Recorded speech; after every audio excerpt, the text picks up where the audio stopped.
सबसे भी ज्यादा खराब बात है, पोप जो मर गया ना, हमारे देश में देखिए क्रिश्चियन इंस्टीट्यूशंस कैसे काम करते हैं। पोप ने मदर टेरेसा को संत की उपाधि दिया। आपको मालूम आधार क्या है? आधार ये है कि मदर टेरेसा ने एक बार किसी महिला के शरीर पर हाथ रखा और उस महिला का गर्भाशय का कैंसर ठीक हो गया। मदर टेरेसा में चमत्कारिक शक्ति है, इसलिए वो संत होने के लायक है। ठीक है, अभी ये साइंटिफिक है, ये साइंटिफिक है कि उन्होंने किसी के कंधे पे हाथ रखा और उसका गर्भाशय का कैंसर ठीक हो गया, इसलिए मदर टेरेसा संत होने के लायक है। ये 100% सुपरस्टिशन है, अंधविश्वास है, लेकिन भारत सरकार ने इसके खिलाफ कुछ नहीं किया। ठीक है, अब भारत के कोई साधु संत अगर इस तरह का काम करें तो वो जेल के अंदर, क्योंकि वो अंधविश्वास फैला रहे हैं। कानून ऐसे बनाए जा रहे हैं आपके देश में, कोई क्रिश्चियन करे तो साइंटिफिक है, हिंदू करे वही काम को तो अनसाइंटिफिक हो गया। और महाराष्ट्र में एक संस्था बनाई गई है अंधश्रद्धा निर्मूलन समिति, वो यही धंधे में लगी रहती है। क्रिश्चियन लोग कुछ भी करें उसको दिखाई नहीं देता, मुसलमान कुछ भी करे दिखाई नहीं देता, हिंदू कुछ भी करे उसके पीछे हाथ धो के पड़े रहते हैं अंधश्रद्धा निर्मूलन समिति वाले।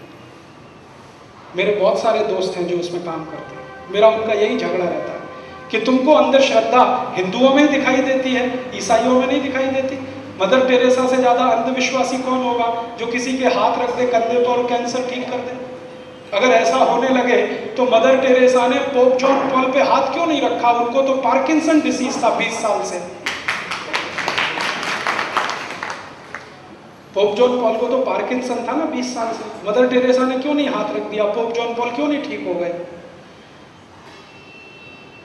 अभी थोड़े दिन पहले एक बेनी हिन नाम का हिंदुस्तान में ईसाई पादरी आया, बेनी हिन। उसका बेंगलोर में बहुत बड़ा फंक्शन हुआ। तो उस फंक्शन में वो तमाशा क्या करता है, आपको ईसाई बनने का है, वो संघ परिवार उसमें जाइए, सभा में जाइए, वो भाषण करेगा, 10 लोग खड़े हो जाएंगे, वो बोलेंगे इसका भाषण सुन के मेरा कान ठीक हो गया, इसका भाषण सुन के मेरी आंखों की रोशनी ठीक हो गई, इसने भाषण किया तो मेरे शरीर के सारे खून में कोलेस्ट्रॉल कंटेंट खत्म हो गया, इसका भाषण सुन के तो मुझे हार्ट अटैक आना बंद हो गया। ये बेनी हिन तमाशा करता है। फिर 20 लोग ये सुना देते हैं, सब लोग कहते हैं हाँ हाँ बहुत अच्छा है, तो आप भी ऐसा करो तो आप सब ईसाई हो जाओ। हाँ हाँ हम हो जाएंगे, गले में चर्च डाल देते हैं, क्रॉस, ऐसे ये सब तमाशा होता है। बेंगलोर में उसका कार्यक्रम हुआ। ठीक है, हमारे भारत के बहुत सारे संगठनों ने सरकार को पूछा कि ये अगर बेनी हिन कर रहा है तो ये सांप्रदायिकता नहीं है, ये धर्मनिरपेक्षता है क्या? अगर कोई ईसाई ये सब करता है तो धर्मनिरपेक्ष है, कोई हिंदू संगठन करे तो सांप्रदायिक है, ये तुम्हारी डेफिनेशन क्या है? तो कहा गया कि बेनी हिन भारत का मेहमान है। तो हमने कहा कि बेनी हिन ने ये सब तमाशा किया, उसमें पैसे इकट्ठे किए उसने, किसी ने 50 दिए, किसी ने 100। मैंने कहा इनकम टैक्स वालों को कहो कि ये सब भी इनकम पे टैक्स लगे। उन्होंने कहा ये तो टैक्स फ्री इनकम है, क्योंकि चर्च की सारी इनकम टैक्स दी, चर्च के नाम पे कलेक्शन किया।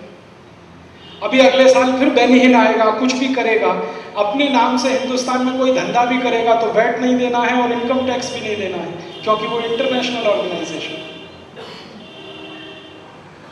इस तरह के कानून इस देश में बन रहे हैं और हम खामोशी के साथ अगर इनको सहन कर रहे हैं तो ये हमारी कमजोरी है और हमारी आने वाली पीढ़ी के लिए बहुत बड़ा खतरा है।